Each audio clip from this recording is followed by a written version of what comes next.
নমস্কার বন্ধুরা, সম্পাস রান্নাঘরে আপনাদের সকলকে স্বাগত। আজ আবার একটা রেসিপি নিয়ে আপনাদের কাছে চলে এলাম। আজকে আমি আপনাদেরকে মুসুরির ডাল দিয়ে লালতের শাক বা পাট শাকের রেসিপি বানিয়ে দেখাচ্ছি। এই লালতের শাকটা আমাদের কলকাতা সাইডে খুব একটা পাওয়া যায় না, এটা বর্ধমান বীরভূম সাইডেই হয়।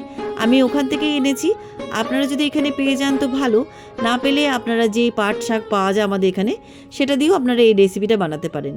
তাই ভিডিওটা স্কিপ না করে পুরো রেসিপিটা দেখার অনুরোধ রইল। রেসিপিটা ভালো লাগলে আমাকে কমেন্ট বক্সে কমেন্ট করে জানাবেন, ভালো লাগলে লাইক বাটনটাও প্রেস করে দেবেন, আর আপনাদের বন্ধুদের মধ্যে আমার ভিডিওটাকে শেয়ার করে দেবেন। আর আমার নতুন বন্ধুদের কাছে অনুরোধ, আমার চ্যানেলটাকে সাবস্ক্রাইব করে পাশে থাকবেন। আর আমার চ্যানেলে নতুন নতুন রেসিপি দেখার জন্য পাশে থাকা ছোট্ট বেল আইকনটাও প্রেস করে দেবেন। চলুন আর কথা না বাড়ি, কীভাবে আজকে মুসুরির ডাল দিয়ে লালতের শাক বা পাট শাক বানাচ্ছি রেসিপিটা দেখে নেওয়া যাক। লালতের শাক বা পাট শাকের রেসিপির জন্য আমি এখানে 1 আঁটি পাট শাক নিয়েছি। দেখুন, আমাদের এখানে যে পাট শাকটা পাওয়া যায় সেই পাটটার মতো কিন্তু নয়। পাতাগুলো একটু ডিপ সবুজ, আর বোটার দিকগুলো দেখুন একটু লালচে টাইপের। দেখুন, দেখে বুঝতে পারছেন বোটার দিকগুলো লালচে। এবার আমি শাকটাকে বেছে নিচ্ছি। শাকের ডাল থেকে আমি শুধু পাতাগুলোকে ছিঁড়ে নিচ্ছি।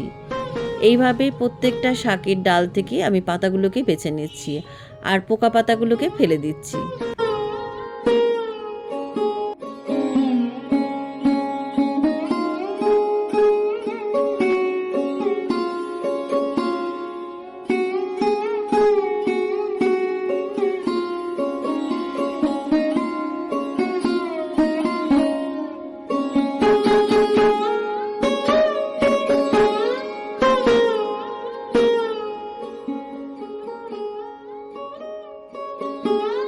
শাকগুলো আমার খুব ভালো করে বাছা হয়ে গেছে।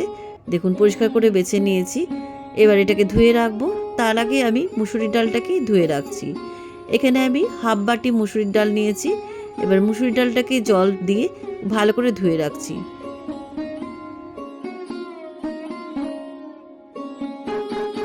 মুসুরির ডালটাকে জল পাল্টে পাল্টে ভালো করে ধুয়ে নিয়ে আপনাদের কাছে ফিরে আসছি। মুসুরির ডালটাকে 3-4 বার জল পাল্টে পাল্টে খুব ভালো করে ধুয়ে নিয়েছি। দেখুন, একদম পরিষ্কার করে ধুয়ে নিয়েছি। এবার আমি ডালটাকে সেদ্ধ করে নেব। ডালটা সেদ্ধ করার জন্য ইন্ডাকশানে একটা কড়াই বসিয়ে দিলাম।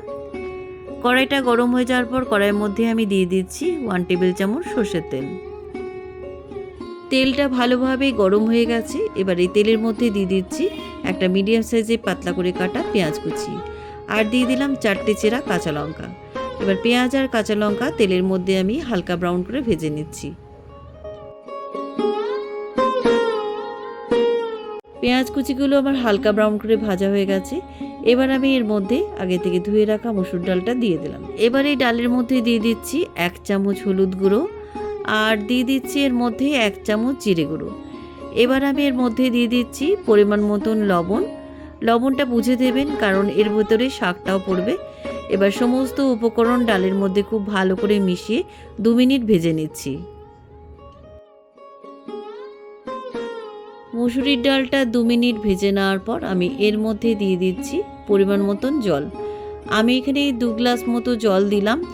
আপনারা ডালটা সেদ্ধ করার মতন পরিমাণ বুঝে জলটা দেবেন, কারণ ডালটা সেদ্ধ হবে, তারপর এরপর শাকটাও পড়বে। সেই পরিমাণ বুঝে জলটা দেবেন, কারণ শাক থেকেও কিন্তু জল ছাড়বে। এবার ঢাকা দিয়ে আমি ডালটা সেদ্ধ করে নিচ্ছি।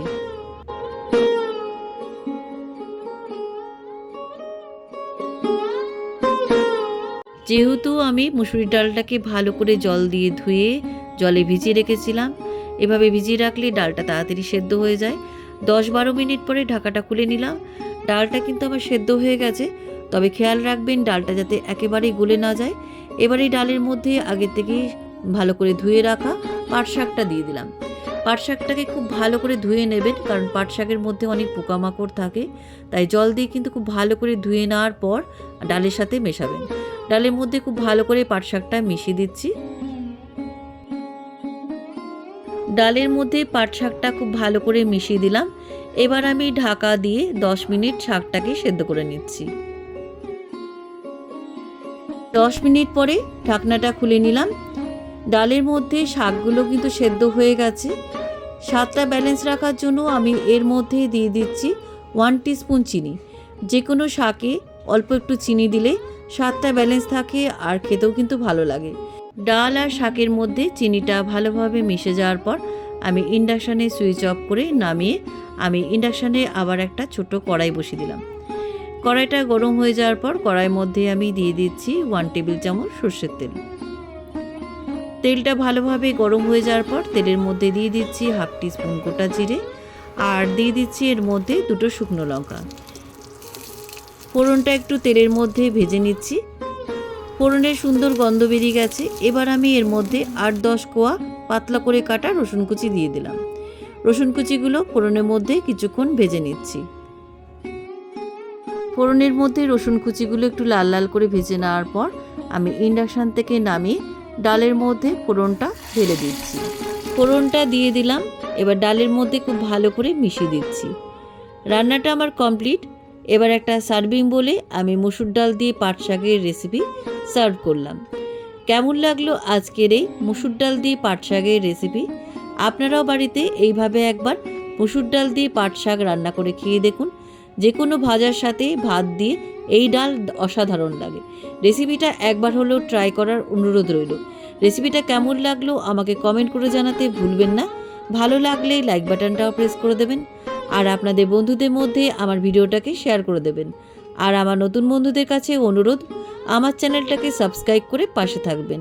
আর আমার চ্যানেলে নতুন নতুন রেসিপি দেখার জন্য পাশে থাকা ছোট্ট বেল আইকনটাও প্রেস করে দেবেন।